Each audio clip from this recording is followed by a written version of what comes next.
دکھاوا اور ریاکاری۔ مولانا انیس الرحمن قاسمی کا مضمون۔ دکھاوا اور ریاکاری ان گناہوں میں سے ہے جو عمل کے ثواب کو برباد کر دیتے ہیں۔ یہ توحید اور ایمان کے بھی خلاف ہیں اور منافی ہے۔ جب دل میں نفاق ہوتا ہے تو ریا و دکھاوا انسان کے اندر آتا ہے۔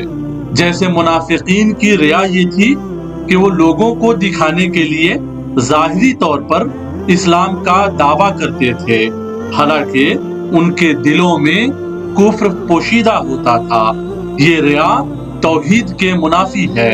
اللہ جل شانہ نے فرمایا ہے، اور جب وہ ان لوگوں سے ملتے ہیں جو ایمان لائے تو کہتے ہیں ہم ایمان لے آئے، اور جب اپنے شیطانوں کی طرف اکیلے ہوتے ہیں تو کہتے ہیں بے شک ہم تمہارے ساتھ ہیں، ہم تو صرف مذاق اڑانے والے ہیں۔ اللہ ان کا مذاق اڑاتا ہے اور انہیں ڈھیل دے رہا ہے، اپنی سرکشی ہی میں حیران پھرتے ہیں۔ دوسری صورت ریا کی عملی ہے جو مسلمانوں میں پیدا ہو جاتی ہے۔ وہ جب کوئی نیکی کرتے ہیں تو اللہ کی رضا کی جگہ لوگوں میں دکھاوے اور شہرت طلبی کی نیت ہوتی ہے۔ اللہ جل شانہ نے فرمایا ہے، اے پیغمبر صلی اللہ علیہ وسلم، لوگوں سے کہہ دیجئے کہ میں تو تم جیسا ایک انسان ہوں، البتہ میری طرف وحی کی جاتی ہے کہ تمہارا ایک ہی معبود ہے، بس جو کوئی اپنے رب کی ملاقات کا امیدوار ہو اسے چاہیے کہ وہ اچھے اعمال کرے اور اپنے رب کی بندگی میں کسی کو شریک نہ ٹھہرائے۔ اس آیت میں ہر قسم کے شرک کی ممانعت ہے، اور ریا بھی ایک خفی و پوشیدہ شرک ہی ہے۔ جیسا کہ رسول اللہ صلی اللہ علیہ وسلم نے فرمایا ہے کہ اللہ رب العزت فرماتے ہیں، میں تمام شرکا سے بڑھ کر شرک سے مستغنی ہوں۔ جو شخص اپنے عمل میں میرے ساتھ غیر کو شریک کرے تو میں اسے اس کے شرک کے ساتھ چھوڑ دیتا ہوں۔ یہ حدیث واضح طور پر بیان کر رہی ہے کہ ریا کرنے والے کو اللہ چھوڑ دیتے ہیں، اس لیے کہ وہ عبادت صرف اللہ کے لیے نہ ہو کر دوسروں کے لیے بھی ہو گئی۔ ریا کو رسول اللہ صلی اللہ علیہ وسلم نے شرک خفی قرار دیا ہے۔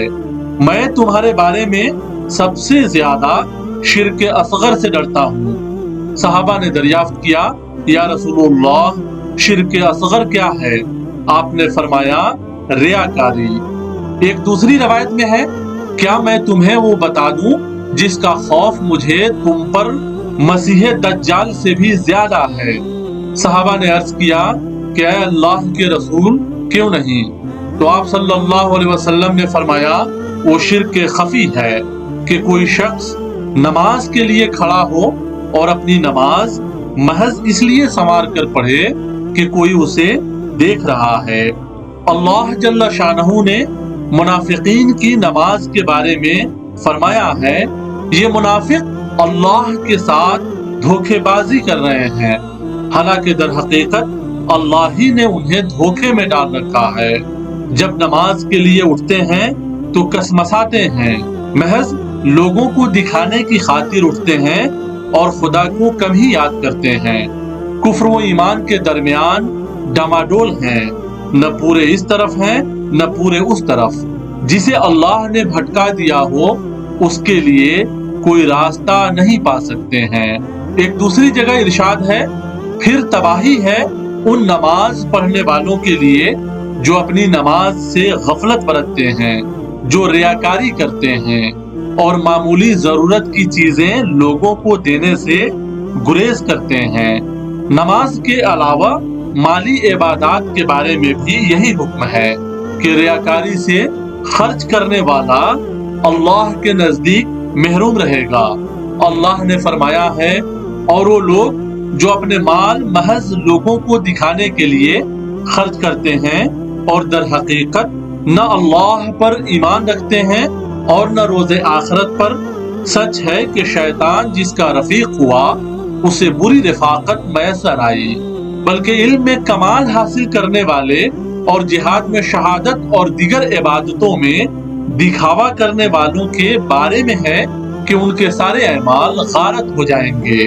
حدیث شریف میں ہے، حضرت سلیمان بن یسار رضی اللہ عنہ سے روایت ہے کہ جب لوگ حضرت ابو ہریرہ رضی اللہ عنہ کے پاس سے جدا ہوئے تو نادل نے کہا جو شام والوں میں سے تھا، اے شیخ مجھ سے ایک حدیث بیان کر جو تو نے رسول اللہ صلی اللہ علیہ وسلم سے سنی ہو۔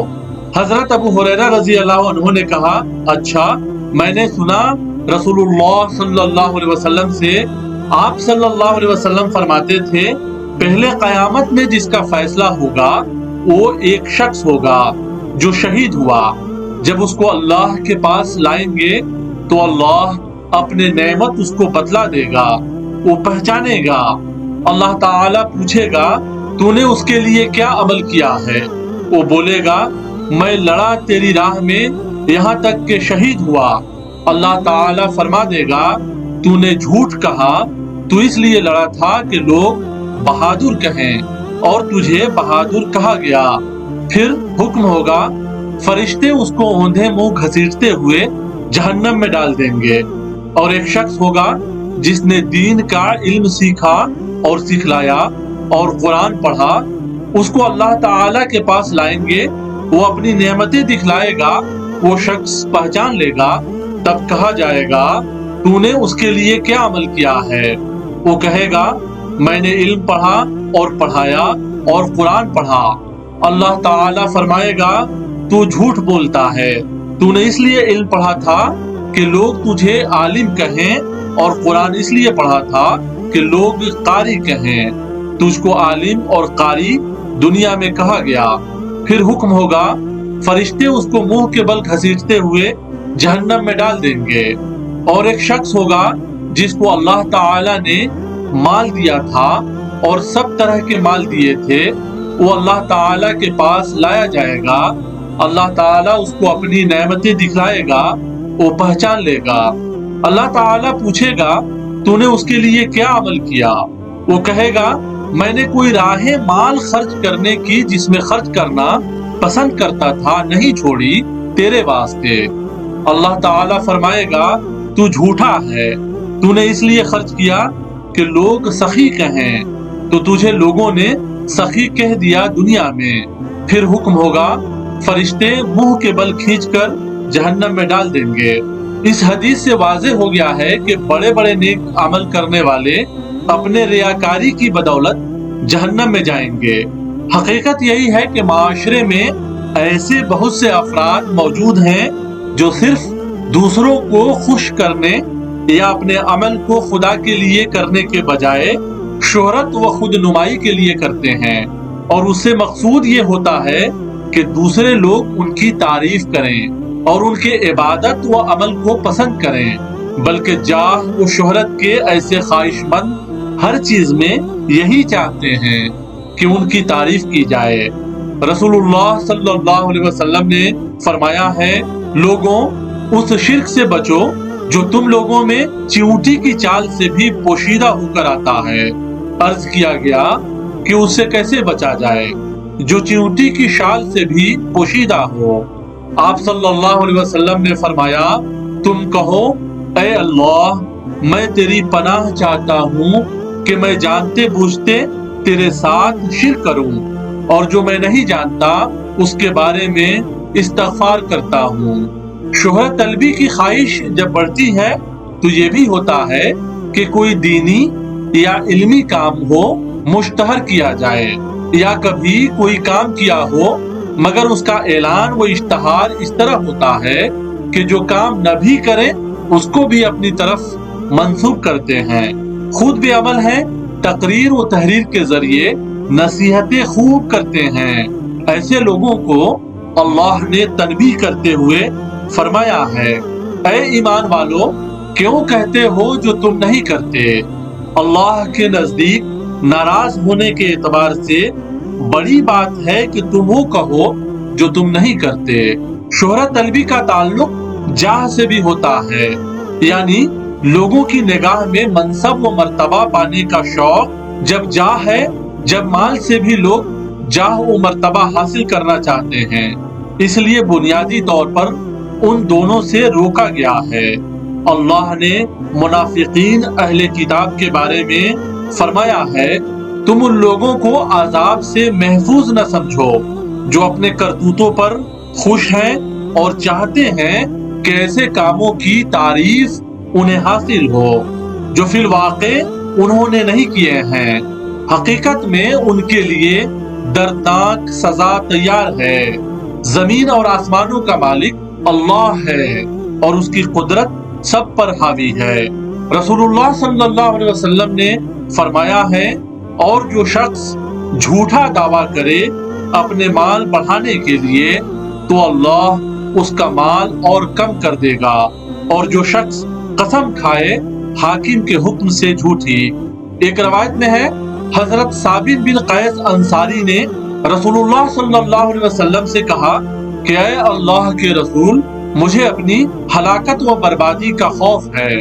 آپ نے دریافت کیا کیا وجہ ہے؟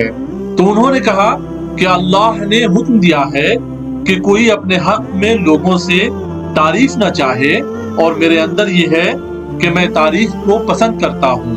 اللہ نے خیلہ سے منع کیا ہے اور میں جمال کو پسند کرتا ہوں، اور اللہ نے آپ سے اونچی آواز میں بات کرنے کو منع کیا ہے اور میں بلند آواز ہوں۔ تو رسول اللہ صلی اللہ علیہ وسلم نے وضاحت کرتے ہوئے فرمایا کہ تجھے یہ پسند نہیں ہے کہ تو لوگوں کے درمیان پسندیدہ رہو اور اللہ کی راہ میں شہید ہو کر جنت میں جاؤ۔ انہوں نے کہا، ہاں یا رسول اللہ۔ چنانچہ انہوں نے لوگوں کے درمیان محبوب و پسندیدہ ہو کر زندگی گزاری اور مسلمہ کذاب کے خلاف لڑائی کے دن شہید ہوئے۔ اللہ تعالی ہمیں دکھاوے اور ریاکاری سے بچنے کی توفیق عطا فرمائے، آمین۔ آپ سن رہے تھے مولانا انیس الرحمن قاسمی کا مضمون دکھاوا اور ریاکاری۔ مولانا انیس الرحمن قاسمی ایک معروف اسلامک اسکالر ہیں، ساتھ ہی وہ ابوالکلام ریسرچ فاؤنڈیشن کے چیئرمین اور آل انڈیا ملی کونسل کے قومی نائب صدر ہیں۔ امید ہے کہ آپ کو یہ ویڈیو پسند آیا ہوگا۔ چینل کو سبسکرائب کریں، اپنے رشتہ داروں اور دوستوں کو شیئر کریں، ساتھ ہی لائک اور کمنٹ کرنا نہ بھولیں۔ شکریہ۔